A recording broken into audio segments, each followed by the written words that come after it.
नमस्कार बच्चों, मैं शशिकांत जागीर आपका स्वागत करता हूं हमारे YouTube channel economics education of Shashikant sir के चैनल में। आज हम पढ़ेंगे कक्षा 12वीं की समष्टि अर्थशास्त्र की पुस्तक के पाठ नंबर 4 आय और रोजगार के सिद्धांत के बारे में चर्चा करेंगे। इससे पहले वाले हमने जो पाठ है मुद्रा और बैंकिंग, उसमें मुद्रा तथा बैंकिंग से संबंधित चर्चाएं की थी। आज वाले पाठ में हम आय और रोजगार के निर्धारण के सिद्धांत के बारे में चर्चा करेंगे। तो आज का वीडियो हम स्टार्ट करते हैं और इस वीडियो को अंत तक जरूर देखें। सबसे पहले हम बताएंगे आपको यथार्थ माप। देखो बच्चों, यथार्थ माप क्या होता है कि किसी अर्थव्यवस्था के अंतर्गत, ध्यान देना बच्चों, किसी अर्थव्यवस्था के अंतर्गत एक दिए हुए वर्ष में उत्पादन गतिविधियों की माप करने से उपभोग, निवेश, अंतिम वस्तु और सेवाओं का कुल निर्गत यानी सकल घरेलू उत्पाद का वास्तविक मूल्य प्राप्त होता है। तो इन वास्तविक मूल्य को इन मदों का यथार्थ माप कहते हैं। कहने का मतलब है जो वास्तव में हमें जो मूल्य प्राप्त होता है, चाहे वो निवेश का हो, चाहे वो उपभोग का हो या सकल घरेलू उत्पाद का, अंत में जो हमें निवेश प्राप्त होता है या उपभोग प्राप्त होता है, तो वो क्या है? यथार्थ माप होता है। एक होता है प्रत्याशित माप। तो प्रत्याशित माप क्या होता है कि किसी अर्थव्यवस्था के अंतर्गत, ध्यान देना बच्चों, किसी अर्थव्यवस्था के अंतर्गत एक दिए हुए वर्ष में उत्पादन गतिविधियों के उपभोग, निवेश या अंतिम वस्तुओं और सेवाओं के निर्गत के नियोजित मूल्य को, ध्यान देना बच्चों, नियोजित मूल्य को इन मदों का प्रत्याशित माप कहते हैं। तो देखना बच्चों, यथार्थ माप में क्या होता है? वास्तविक मूल्य प्राप्त होता है। ध्यान देना बच्चों, चाहे वो कोई सी भी मद हो, जैसे उपभोग है, निवेश है या सकल घरेलू उत्पाद है, इनका हमें क्या प्राप्त होता है? वास्तविक मूल्य प्राप्त होता है यथार्थ में। जबकि प्रत्याशित में क्या होता है? नियोजित मूल्य होता है, यानी प्लान की जाती है। ठीक है, वो होता है नियोजित मूल्य। क्या प्रत्याशित माप कहते हैं। यानी सरल शब्दों में हम कह सकते हैं कि प्रत्याशित का अर्थ क्या होता है? नियोजित, और यथार्थ का माप होता है वास्तव में। ठीक है, वास्तव में हुआ हो। ठीक है, समझ में आ गया हो। जैसे मैं आपको निवेश के उदाहरण के माध्यम से बताता हूं कि हम सोचते हैं कि हम इस साल 10 करोड़ का निवेश करने की योजना बनाते हैं, प्लान करते हैं, तो वो किस में आएगा? नियोजित निवेश में आएगा। ठीक है, परंतु क्या होता है वास्तव में 10 की जगह 8 करोड़ का ही निवेश हो पाता है, तो वो 8 करोड़ किस में आएंगे? वास्तविक निवेश में आएंगे। तो हम कह सकते हैं कि नियोजित निवेश तो 10 करोड़ का था, जबकि वास्तविक जो निवेश है वो 8 करोड़ का है। यानी जो वास्तव में जो मूल्य प्राप्त होता है वो यथार्थ माप होता है, जो नियोजित मूल्य होता है वो प्रत्याशित माप होता है। तो आपको यथार्थ माप और प्रत्याशित माप समझ में आ गए होंगे। देखो बच्चों, सेटेरिस पारिबस की मान्यता, देखो सेटेरिस पारिबस की मान्यता क्या होती है, इसके बारे में प्रश्न पूछा गया है। और यथार्थ माप और प्रत्याशित माप क्या होते हैं, इनके बारे में कभी कभी प्रश्न पूछते हैं। तो आपको यथार्थ माप और प्रत्याशित माप दोनों जानना जरूरी है। अब हम बात करते हैं सेटेरिस पारिबस की। तो सेटेरिस पारिबस का मतलब होता है अन्य बातें समान रहने पर। आपको पता है जब हमने व्यष्टि अर्थशास्त्र के पाठ नंबर 2 में पढ़ा था मांग का नियम, तो हमने लिखा था कि अन्य बातें समान रहने पर। तो अन्य बातें समान रहने का तात्पर्य क्या है? क्या मान्यता है? सेटेरिस पारिबस की मान्यता होती है। तो सेटेरिस पारिबस की मान्यता क्या है? अन्य बातें समान रहने पर। तो इस हिसाब से बच्चों आपको यथार्थ माप क्या है, प्रत्याशित माप क्या है और सेटेरिस पारिबस की मान्यता क्या है, वो समझ में आ गई होगी। अब हम बात करते हैं समग्र मांग कि बच्चों समग्र मांग क्या होती है। समग्र मांग, देखो समग्र मांग उन वस्तुओं और सेवाओं पर एक विशिष्ट मूल्य स्तर या समय पर खर्च की गई कुल राशि के रूप में व्यक्त किया जाता है। तो बच्चों समग्र मांग क्या हो गई कि उन वस्तुओं और सेवाओं पर एक विशिष्ट मूल्य स्तर और समय पर खर्च की गई कुल राशि के रूप में व्यक्त किया जाता है। तो बच्चों समग्र मांग समझ में आ गई। समग्र मांग क्या है कि उन वस्तुओं और सेवाओं पर एक विशिष्ट मूल्य स्तर और समय पर खर्च की गई कुल राशि के रूप में व्यक्त किया जाता है, वो समग्र मांग है। अब हम बात करते हैं समग्र मांग के अवयव घटक। तो देखो दो घटक है, पहला है उपभोग और दूसरा है निवेश। पहला है उपभोग यानी सी और दूसरा निवेश यानी आई। तो हम सबसे पहले बात करते हैं उपभोग की। देखो बच्चों उपभोग क्या है? उपभोग मांग का सबसे महत्वपूर्ण निर्धारक घरेलू आय है। ध्यान देना, उपभोग मांग का सबसे महत्वपूर्ण निर्धारक कौन है? घरेलू आय है। यानी उपभोग किससे प्रभावित होता है? घरेलू आय से प्रभावित होता है। एक उपभोग फलन खर्च योग्य आय तथा उपभोग में संबंध को दर्शाता है। तो उपभोग फलन क्या दर्शा रहा है? कि उपभोग फलन दर्शाता है खर्च योग्य आय। देखो C बराबर फलन एफ वाई डी, जहाँ वाई डी क्या है? वाई डी बराबर है खर्च योग्य आय। खर्च योग्य आय है जहां वाई डी बराबर क्या है? खर्च योग्य आय। इसको प्रयोज्य आय भी कहा जाता है। तो बच्चों उपभोग फलन समझ में आ गया होगा। देखो उपभोक्ता के पास कोई भी आय होती है, उसका वो क्या करता है? या तो देखो ध्यान देना बच्चों, उपभोक्ता के पास कोई भी आय है, जैसे मान लो वाई है, या तो वो क्या करता है? उसको उपभोग करता है, और बाकी की बच जाती है तो उस पर क्या करता है? बचत करता है। ठीक है। जैसे मान लो किसी भी व्यक्ति के पास कुछ आय होती है तो वो क्या करता है? कुछ भाग तो उसका उपभोग कर देता है, यानी उसको बोले किसी वस्तु पर खर्च कर देता है, और बाकी की आय का क्या करता है? वो बचत करता है। यानी y बराबर क्या है? C प्लस एस है, या एक तरह से ऐसे भी हो सकता है कि y बराबर क्या है? C प्लस आई है। तो वो या तो वो क्या करता है? उपभोग करता है अपनी आय का, या जो बच गई आय है उसको क्या कर देता है? निवेश कर देता है। तो इसलिए हमेशा याद रखना, या तो वो क्या करेगा? उपभोग बचत करेगा, या उपभोग निवेश करेगा। तो निवेश फलन समझ में आ गया। निवेश फलन क्या दर्शाता है कि उपभोग फलन क्या दर्शाता है?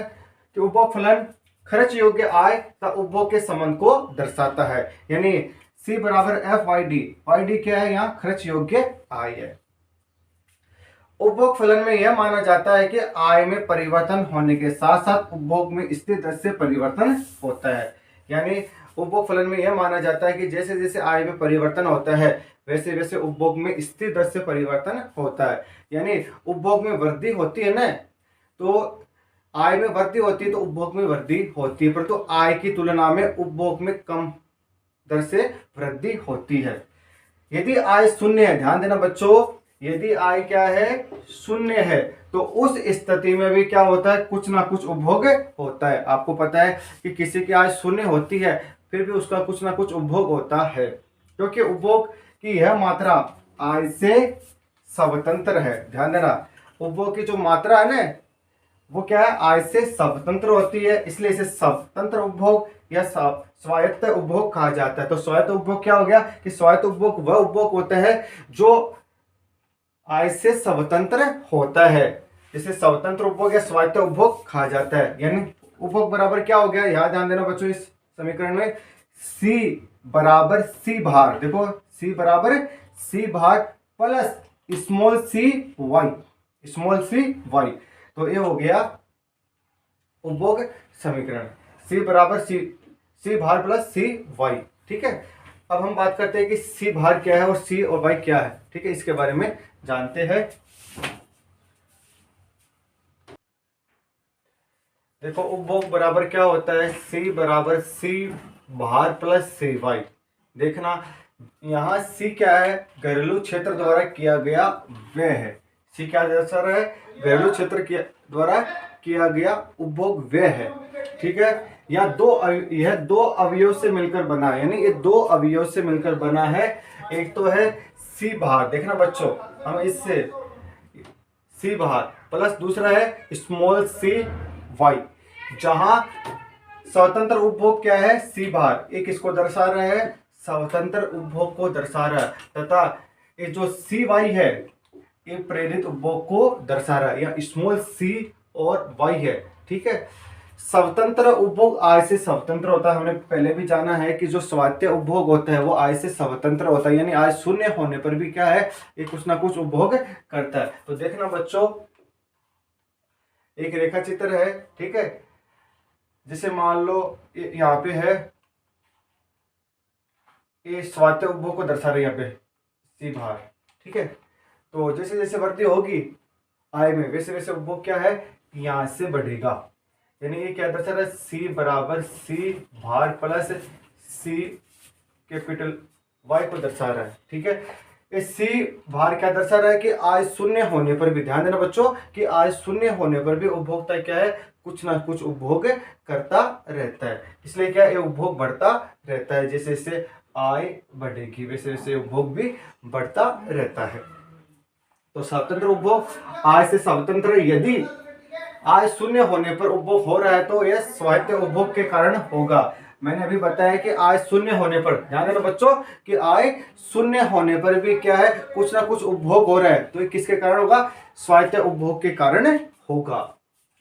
उपभोग का प्रेरित अवयव, उपभोग का प्रेरित अवयव क्या है, स्मॉल सी वाई, उपभोग की आय पर निर्भरता को दर्शाता है। यानी जो प्रेरित उपभोग, प्रेरित अवयव है उपभोग का, वो किसको दर्शा रहा है, आय की निर्भरता को दर्शा रहा है। जैसे जैसे आय बढ़ती है ऐसे ऐसे भी बढ़ेगा। यदि आय में, ध्यान देना बच्चों, यदि आय में 1 रुपए की वृद्धि हो तो प्रेरित उपभोग में सीमांत उपभोग की प्रवृत्ति में वृद्धि होगी। देखो ये जो स्मॉल सी है ये किसको दर्शाता है, सीमांत उपभोग प्रवृत्ति को दर्शाता है। यानी आय में 1 रुपए, तो यदि आय में 1 रुपए की वृद्धि हो तो प्रेरित उपभोग में सीमांत उपभोग प्रवृत्ति, ध्यान देना बच्चों, सीमांत उपभोग प्रवृत्ति की वृद्धि होती है। इसे आय में परिवर्तन होने पर उपभोग में परिवर्तन की दर के रूप में दर्शाया जाता है। सीमांत उपभोग प्रवृत्ति क्या है, कि उपभोग में परिवर्तन बटा आय में परिवर्तन का अनुपात होती है। देखो यहाँ पे मैंने लिखा है कि एमपीसी बराबर क्या है, delta C upon delta Y. यहाँ डेल्टा सी क्या है, उपभोग में परिवर्तन को दर्शा रहा है, और डेल्टा वाई क्या है, आय में परिवर्तन को दर्शा रहा है। बराबर किए, बराबर किसके, स्मॉल सी के। देखना बच्चों, जो स्मॉल सी है ना, इसके किसके बराबर है, सीमांत उपभोग प्रवृत्ति के बराबर है। तो हम कह सकते हैं जो समीकरण है इसमें सी बराबर, जो सी है इस स्वायत्त उपभोग को दर्शाता है। ठीक है, यानी आय शून्य होने पर भी उपभोक्ता क्या करता है, कुछ ना कुछ उपभोग करता है, किसके, स्वायत्त उपभोग के कारण। स्मॉल सी किसको दर्शा रहा है, सीमांत उपभोग प्रवृत्ति को, और वाई क्या है, आय। यानी ये जो प्रेरित अवयव है उपभोग का, ये किस पर निर्भर है, आय पर निर्भर है। ठीक है, उपभोग में होने वाला परिवर्तन, यानी उपभोग में होने वाला परिवर्तन डेल्टा सी कभी भी आय में परिवर्तन डेल्टा वाई से अधिक नहीं हो सकता। ध्यान देना बच्चों, जब उपभोग में परिवर्तन होता है ना, वो आय में परिवर्तन से कभी भी अधिक नहीं होता। यानी आय में जितना परिवर्तन होता है उससे उपभोग में कम ही परिवर्तन होता है। यानी आय में ज्यादा परिवर्तन होता है और उपभोग में कम परिवर्तन होता है। स्मॉल सी का अधिकतम मान 1 हो सकता है। यानी सीमांत उपभोग प्रवृत्ति है ना, सीमांत उपभोग प्रवृत्ति, यानी सीमांत उपभोग प्रवृत्ति का अधिकतम मान क्या हो सकता है, अधिकतम मान 1 हो सकता है। यहाँ सी क्या दर्शा रहा है, सीमांत उपभोग प्रवृत्ति को दर्शा रहा है, यानी इसका अधिकतम मान क्या हो सकता है, 1 हो सकता है। दूसरी ओर हो सकता है कि आय में परिवर्तन होने पर उपभोक्ता अपने उपभोग में भी परिवर्तन ना करे। यानी आय में परिवर्तन हो रहा है, ये कोई जरूरी नहीं है कि उपभोक्ता परिवर्तन करे। कभी कभी क्या होता है, आय में परिवर्तन होने पर उपभोक्ता भी परिवर्तन ना करे, तो इस स्थिति में एमपीसी क्या होती है, शून्य होती है। तो एमपीसी उस स्थिति में क्या होगी, शून्य होगी। ठीक है, और अधिकतम मान क्या होता है, एमपीसी का 1 होता है। तो हम कह सकते हैं कि एमपीसी का अधिकतम मान तो 1 है और न्यूनतम मान 0 होता है। तो सामान्यतः एमपीसी का मान 0 तथा 1 के बीच में होता है। तो किसके, एमपीसी का मान हमेशा क्या होता है, 0 और 1 के बीच में होता है। यानी 0 less than MPC less than 1, ये क्या दर्शा रहा है कि एमपीसी का मान हमेशा 0 और 1 के बीच में होता है। इसका अर्थ हुआ है कि आय में वृद्धि होने पर, ध्यान देना बच्चों, आय में वृद्धि होने पर या तो उपभोग में बिल्कुल भी वृद्धि नहीं करेगा, एमपीसी बराबर 0, मतलब आय में वृद्धि हो गई और उपभोग में कुछ भी वृद्धि नहीं हुई, इसका मतलब क्या है, एमपीसी 0 है, सीमांत उपभोग प्रवृत्ति 0 है। या आय में होने वाली सारी वृद्धि को उपभोग पर खर्च कर देगा, यानी आय में जितनी वृद्धि हुई है वो पूरी की पूरी क्या कर दी, उपभोग पर खर्च कर दी। तो इस स्थिति में एमपीसी क्या होगा, 1 होगा। या फिर आय में परिवर्तन के एक भाग से उपभोग में परिवर्तन करेगा, तो इसका मतलब क्या है, आय जो एमपीसी है उसका मान 0 से 1 के मध्य होगा, 0 less than MPC less than 1 होगा। तो बच्चों ये आपके समझ में आ गया होगा कि किस प्रकार जो उपभोग समीकरण है, सी बाहर प्लस सी वाई, स्मॉल सी वाई, चाहे सी क्या स्वायत्त उपभोग को दर्शाता है। यानी आय शून्य होने पर भी क्या होता है, कुछ ना कुछ उपभोग होता है। देखो मैंने यहाँ पे ये वक्र बनाया है, ये वक्र क्या दर्शा रहा है कि कभी भी जो उपभोग समीकरण होता है ना, वो कभी भी यहाँ मूल बिंदु से स्टार्ट नहीं होता। क्यों नहीं होता? क्योंकि इस स्थिति में क्या उपभोग आय शून्य होती ना, तो भी व्यक्ति क्या करता है, कुछ ना कुछ उपभोग करता है। कैसे उपभोग करेगा? या तो अपनी जो बचते हैं पुराने उसका उपयोग करेगा, या किसी से उधार लेकर उपभोग करेगा, परंतु आय शून्य होने पर वो कुछ ना कुछ उपभोग जरूर करेगा। तो ये हमेशा क्या होता है, मूल बिंदु से ऊपर स्टार्ट होता है। जो कि रेखा चित्र में सी बाहर क्या दर्शा रहा है, ये सी बाहर दर्शा रहा है स्वायत्त उपभोग या स्वतंत्र उपभोग को दर्शा रहा है। तो बच्चों आपको ये चीज समझ में आ गई होगा, इनको आप नोट करना।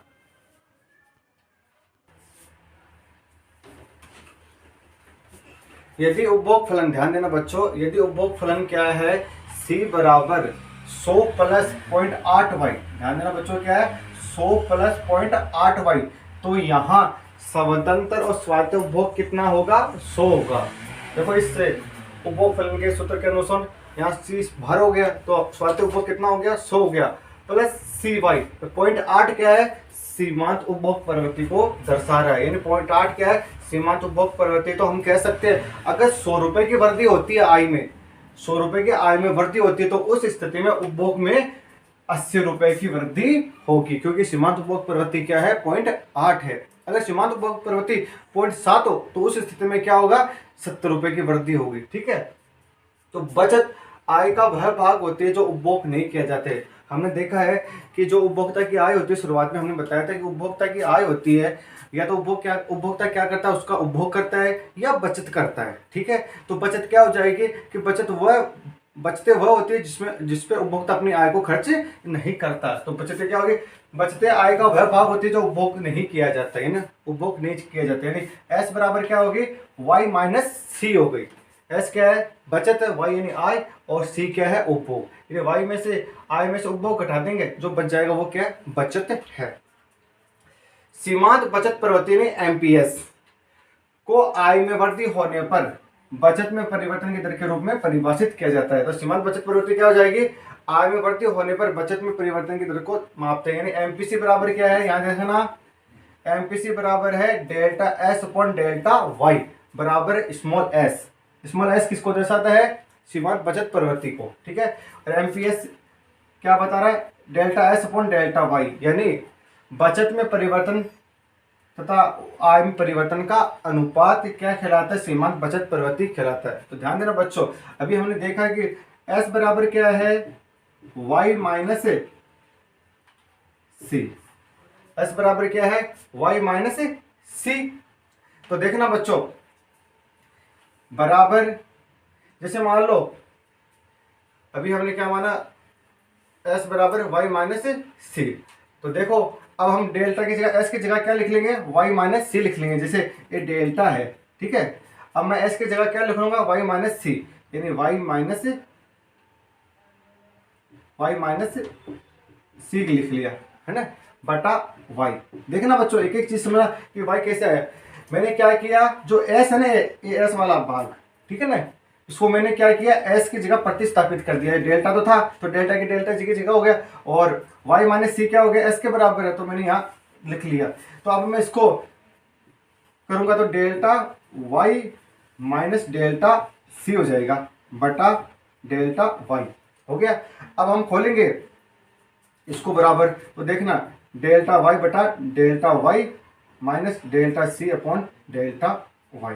ठीक है, तो ये एस है, ठीक है, तो डेल्टा वाई में भाग देंगे तो एस बराबर क्या हो जाएगा, 1 माइनस, और delta C upon delta Y किसको दर्शाया था, अभी हमने थोड़ी देर पहले देखा था कि डेल्टा एमपीसी बराबर क्या था, delta C upon delta Y था। ठीक है ना, हमने अभी पढ़ा है। तो एक इसको दर्शाएगा सी। ठीक है, तो हम देख सकते हैं कि एमपीएस बराबर क्या हो गया, 1 माइनस एमपीसी। ठीक है, तो ध्यान देना बच्चों कि एमपीएस प्लस एमपीसी का मान हमेशा 1 के बराबर होता है। तो इसको नोट कर लेना आप बच्चों कि एमपीएस बराबर एमपीसी बराबर 1 होता है। तो कैसे निकाला, मैंने इस माध्यम से निकाल के बता दिया है। ठीक है, ये बच्चों आपके समझ में आ गया होगा, इसको नोट कर लेना, समीकरण को आप अच्छे से समझना। देखो ये y माइनस सी कैसे है, ये मैंने s की जगह प्रतिस्थापित किया और s बराबर क्या है, y माइनस सी है। ठीक है, तो फिर मैंने लिख के मान निकाल के एमपीएस बराबर 1 माइनस एमपीसी हो गया। तो मेरे हिसाब से बच्चों आपको जो उपभोग फलन है ये अच्छे से समझ में आ गया होगा, ये जो बचत है ये भी अच्छे से समझ में आ गई होगी। अब हम बात करते हैं सीमांत बचत प्रवृत्ति, सीमांत बचत प्रवृत्ति, सीमांत उपभोग प्रवृत्ति, औसत बचत प्रवृत्ति और औसत उपभोग प्रवृत्ति के बारे में जानेंगे कि क्या क्या है। तो बच्चों इनको नोट करते रहना, एकदम इजी टॉपिक है आज का। ठीक है, स्टेप बाय स्टेप समझोगे तो अच्छे से समझ में आएगा। अब हम बात करते हैं सीमांत उपभोग प्रवृत्ति। सीमांत उपभोग प्रवृत्ति है एमपीसी। तो एमपीसी क्या है, उपभोग में परिवर्तन, उपभोग में परिवर्तन का आय में परिवर्तन का भाग देने पर या इनका अनुपात क्या होता है, सीमांत उपभोग प्रवृत्ति होता है। यानी उपभोग में परिवर्तन, उपभोग में परिवर्तन डेल्टा सी तथा आय में परिवर्तन डेल्टा वाई, उपभोग में परिवर्तन तथा आय में परिवर्तन का अनुपात सीमांत उपभोग प्रवृत्ति कहलाता है। तो उपभोग, सीमांत उपभोग प्रवृत्ति की परिभाषा समझ में आ गई होगी कि उपभोग में परिवर्तन तथा आय में परिवर्तन का अनुपात सीमांत उपभोग प्रवृत्ति कहलाता है। तो एमपीसी बराबर क्या हो जाएगी, एमपीसी बराबर हो जाएगी delta C upon delta Y. ठीक है, ये होगी सीमांत उपभोग प्रवृत्ति। अब हम बात करते हैं सीमांत बचत प्रवृत्ति, सीमांत बचत प्रवृत्ति एमपीएस। तो एमपीएस क्या होता है, बचत में परिवर्तन तथा आय में परिवर्तन का अनुपात होता है। ध्यान देना बच्चों, सीमांत बचत प्रवृत्ति क्या है, बचत में परिवर्तन तथा आय में परिवर्तन delta S, delta Y delta S. बचत में परिवर्तन तथा आय में परिवर्तन का अनुपात सीमांत बचत प्रवृत्ति कहलाता है। यानी बचत में परिवर्तन में आय के परिवर्तन का भाग लगा देते हैं तो हमें क्या प्राप्त होती है, सीमांत बचत प्रवृत्ति प्राप्त हो जाती है। तो ध्यान देना, तो एम पी एस बराबर क्या हो जाएगा, delta C upon delta Y, delta C upon delta Y. तो ये हो गई सीमांत बचत प्रवृत्ति। तो मैं आपको बता देता हूँ, ध्यान देना बच्चों, कि सीमांत उपभोग प्रवृत्ति प्लस सीमांत बचत प्रवृत्ति दोनों का योग क्या होता है, एक के बराबर होता है। तो आपको बच्चों सीमांत उपभोग प्रवृत्ति समझ में आ गई होगी क्या है, सीमांत बचत प्रवृत्ति भी समझ में आ गई होगी क्या है। ठीक है, बहुत इजी है। मतलब उपभोग में परिवर्तन का कि आय में परिवर्तन का भाग लगाएंगे तो सीमांत उपभोग प्रवृत्ति प्राप्त हो जाएगी, और बचत में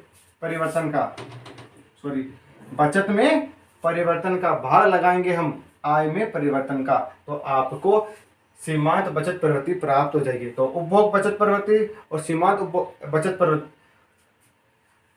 उपभोग सीमांत उपभोग प्रवृत्ति तथा सीमांत बचत प्रवृत्ति का मान हमेशा एक के बराबर होता है। इन दोनों का योग क्या होगा, एक के बराबर होगा। तो आपको दोनों चीजें समझ में आ गई कि एमपीसी और एमपीएस क्या होती है। अब हम बात करते हैं औसत उपभोग प्रवृत्ति।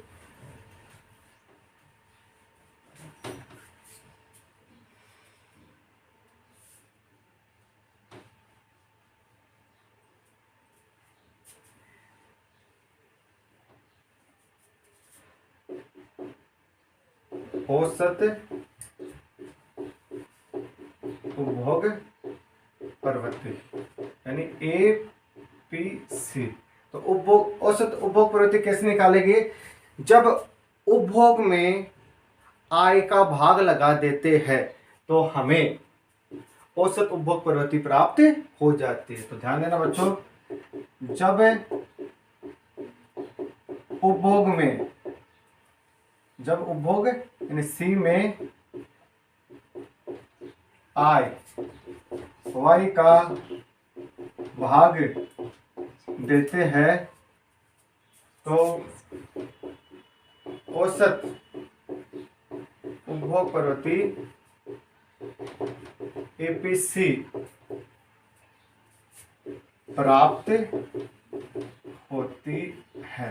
तो एपीसी बराबर क्या हो जाएगी, सी बटा वाई, यानी उपभोग में भाग लगाना किसका है, आय का। तो आपको क्या प्राप्त हो जाएगी, एपीसी प्राप्त हो जाएगी। तो बच्चों समझ में आ रहा है एपीसी क्या हो गई। अब हम बात करते हैं औसत बचत प्रवृत्ति यानी एपीएस। जब बचत एस में आय वाई का भाग देते हैं तो औसत बचत प्रवृत्ति प्राप्त होती है। ठीक है, तो औसत बचत प्रवृत्ति क्या हो जाएगी, एपीएस बराबर हो जाएगी एस अपॉन वाई, यानी बचत में भाग लगा रहे हैं हम आय का।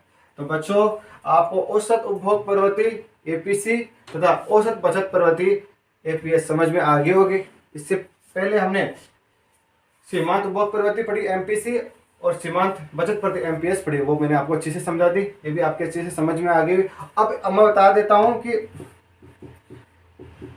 एपीसी प्लस एपीएस दोनों का मान 1 के बराबर होता है। तो आप निकाल सकते हो कि जब आपको पता है कि एपीसी प्लस एपीएस है तो आप मान निकाल सकते हो। जैसे मैं आपको एक उदाहरण देता हूं कि उदाहरण है कि एपीसी, ध्यान देना बच्चों, एपीसी 0.4 है तो आप एपीएस निकालो। तो आप निकाल सकते हो कि एपीएस बराबर, अब आपको क्या करना है कि एपीसी प्लस एपीएस बराबर 1 होता है। तो एपीसी का मान कितना है, 0.4। तो आपको क्या है एपीएस, तो एपीएस निकालेंगे तो इस साइड चलेगा, तो एपीएस बराबर है 1 माइनस एपीसी। तो एपीएस निकालोगे तो 1 माइनस 0.4, यानी एपीएस क्या हो गई, 0.06 हो गई। तो इस प्रकार आप क्या है ये निकाल सकते हो। बच्चों ऐसा प्रतिशत परीक्षा में पूछा जाता है कि आपको सीमांत उपभोग प्रवृत्ति देते हैं तो आपको सीमांत बचत प्रवृत्ति निकालनी होती है, या सीमांत बचत प्रवृत्ति देते थे तो आपको सीमांत उपभोग प्रवृत्ति निकालनी होती है। तो वो भी मैंने सूत्र बता दिया, और यहाँ पे औसत बचत प्रवृत्ति औसत उपभोग प्रवृत्ति का भी सूत्र मैंने बता दिया और उदाहरण के माध्यम से आपको समझा दिया है। ठीक है, अब हम बात करेंगे समग्र मांग के दूसरे अव्यय घटक के बारे में। ये समग्र मांग का जो दूसरा घटक था, हमने पहला घटक माना उपभोग को और दूसरा घटक था निवेश को। तो हम निवेश के बारे में बात करते हैं। तो सबसे पहले हम बात करेंगे प्रत्याशित निवेश। देखो बच्चों, प्रत्याशित निवेश क्या होता है इसके बारे में प्रश्न पूछा जाता है कि प्रश्न आएगा कि प्रत्याशित निवेश को परिभाषित कीजिए, यानी प्रत्याशित निवेश का अर्थ आपको बताना है। तो प्रत्याशित निवेश क्या है उसको अच्छे से समझना है बच्चों। निवेश को भौतिक पूंजी स्टॉक, ध्यान देना, निवेश को भौतिक पूंजी स्टॉक, और भौतिक पूंजी स्टॉक में क्या आता है, जैसे मशीन, भवन, सड़क आदि, अर्थात ऐसी कोई भी चीज जिनसे भविष्य में अर्थव्यवस्था की उत्पादक क्षमता में वृद्धि होती है। मतलब एक ऐसी कोई भी चीज जिससे भविष्य में क्या हो, उत्पादन क्षमता होती है, उसमें वृद्धि होती है, वो क्या होती है, पूंजी स्टॉक होती है। तो निवेश को पूंजी स्टॉक में वृद्धि और उत्पादक माल सूची में परिवर्तन के रूप में परिभाषित किया जाता है। तो ध्यान देना, तो निवेश को किसके रूप में परिभाषित किया जाता है, निवेश को भौतिक पूंजी स्टॉक में वृद्धि और उत्पादक माल के सूची में परिवर्तन के रूप में परिभाषित किया जाता है। पूंजी स्टॉक क्या होता है मैंने बता दिया कि जिससे भविष्य में क्या उत्पादन क्षमता में वृद्धि होती हो। निवेश वस्तुएं भी अंतिम वस्तुओं का भाग है। ध्यान देना बच्चों, निवेश वस्तुएं होती है वो अंतिम वस्तुओं का ही भाग है, एक कच्चे माल की तरह मध्यवर्ती वस्तुएं नहीं होती। यानी जो निवेश होता है ना वो कच्चे माल की तरह मध्यवर्ती वस्तुएं नहीं होती। किसी दिए हुए वर्ष में, ध्यान देना बच्चों, किसी दिए हुए वर्ष में मशीनों का जो उत्पादन होता है उनका प्रयोग उसी वर्ष अन्य अन्य वस्तुओं के उत्पादन में नहीं होता, बल्कि कई वर्षों तक उनकी सेवाएं ली जाती है। तो ध्यान देना बच्चों कि जो मशीनों का जो उत्पादन होता है वो उसी वर्ष में नहीं बल्कि बहुत सालों तक क्या है उसका उपयोग किया जाता है। तो ये क्या कहलाता है? प्रत्याशित निवेश कहलाता है। तो प्रत्याशित निवेश आपके समझ में आ गया होगा। उत्पादकों का निवेश संबंधी निर्णय, जो भी उत्पादक होते हैं उसके निवेश संबंधी निर्णय होते हैं, जैसे नई मशीनों की खरीद अधिकांशतः ब्याज की बाजार दर पर निर्भर करती है। ध्यान देना बच्चों कि जो निवेश होता है वो क्या करता है? अधिकांश ब्याज की जो बाजार दर है उस पर निर्भर करता है। तो निवेश फलन क्या हो गया? I बराबर हो गया फलन R, जहां निवेश किस पर निर्भर करता है? R, यानी ब्याज की दर पर निर्भर करता है। किंतु सरलता की दृष्टि से हम यह मान लेते हैं कि फर्म हर वर्ष उसी मात्रा में निवेश करने की योजना बनाती है। ठीक है, हम क्या मानते हैं कि फर्म हर वर्ष उसी मात्रा में निवेश करने की योजना बनाती है। प्रत्याशित निवेश की मांग को हम इस प्रकार लिख सकते हैं, प्रत्याशित जो निवेश मांग है उसको हम किस प्रकार लिखेंगे कि I बराबर I भार। देखो I बराबर हमने क्या मान लिया? I भार। जैसे हमने उपभोग मांग मानी थी ना, तो यहाँ क्या हो जाएगी? निवेश मांग हो गई। तो I बराबर I भार हो गई। जहां I भार क्या है? धनात्मक स्थिरांक है। I दिए हुए वर्ष में अर्थव्यवस्था में स्वायत्त निवेश को प्रदर्शित करता है। तो I भार किसको दर्शा रहा है? स्वायत्त निवेश को दर्शा रहा है। तो आज जो आपके जो दूसरा घटक है निवेश मांग वाला, वो समझ में आ गया होगा कि निवेश क्या है। ठीक है, तो निवेश क्या होता है? भौतिक पूंजी स्टॉक में वृद्धि और माल सूची में वृद्धि में परिवर्तन के रूप में परिभाषित किया जाता है। यह है प्रत्याशित निवेश की परिभाषा। यानी प्रत्याशित निवेश क्या है? प्रत्याशित निवेश को भौतिक पूंजी स्टॉक जैसे मशीन, भवन, सड़क आदि कोई भी चीज जिससे भविष्य में अर्थव्यवस्था में उत्पादक क्षमता में वृद्धि हो में वृद्धि और उत्पादक की माल सूची में परिवर्तन के रूप में परिभाषित किया जाता है। निवेश वस्तुएं भी अंतिम वस्तुओं का ही भाग होती है, एक कच्चे माल की तरह मध्यवर्ती वस्तुएं नहीं होती। किसी दिए हुए वर्ष में मशीनों का जो उत्पादन होता है उनका उपयोग उसी वर्ष अन्य वस्तुओं के उत्पादन में नहीं होता, बल्कि कई वर्षों तक उनकी सेवाएं ली जाती है। यानी उनका जो मशीनों का जो हम उत्पादन कर रहे हैं मशीनों से, वो बहुत सालों तक उपयोग में लाया जाता है। तो ये क्या होता है? I बराबर किस पर डिपेंड करेगा? निवेश ब्याज की दर पर निर्भर करता है। तो ये क्या हो गया? उपभोग फलन हो गया। तो हम क्या मानते हैं? प्रत्याशित निवेश किसके बराबर? I बराबर किसके बराबर है? I भार के बराबर है, जहां I भार क्या है? स्वायत्त निवेश को दर्शाता है। तो इस प्रकार हमने जाना है आज के वीडियो में कि उपभोग मांग और प्रत्याशित मांग। तो उपभोग मांग यहाँ देखना, उपभोग मांग क्या मानी हमने? C बराबर C भार प्लस C वाई, ये हमने उपभोग मांग मानी थी ना, जो समग्र मांग के क्या है? घटक है। ठीक है, C भार प्लस C वाई। ये C भार क्या है? स्वायत्त उपभोग प्लस C क्या है? सीमांत उपभोग प्रवृत्ति और Y क्या है? I है। ठीक है, फिर हमने दूसरा घटक क्या माना? निवेश का। तो निवेश बराबर क्या है? I बराबर I भार, यानी I किसके बराबर है? प्रत्याशित निवेश मांग के बराबर। जो I है प्रत्याशित निवेश मांग, वो किसके बराबर है? स्वायत्त निवेश के बराबर है। तो इस प्रकार हमने जो समग्र मांग के जो दो घटक है उपभोग और निवेश, उनके बारे में जाना है और उनके बारे में अच्छे से आपने समझा भी है और मैंने आपको समझाया है। तो मेरे हिसाब से आज के जो घटक है समग्र मांग के, वो दोनों आपके अच्छे से समझ में आए होंगे। ये मैंने देखना, इधर मैंने लिख दिया है घटक और मैंने इनका वर्णन भी आपको अच्छे से समझा दिया है। तो अगर आज का वीडियो अच्छा लगा तो हमारे चैनल को सब्सक्राइब करें, लाइक करें और अधिक से अधिक शेयर करें। धन्यवाद।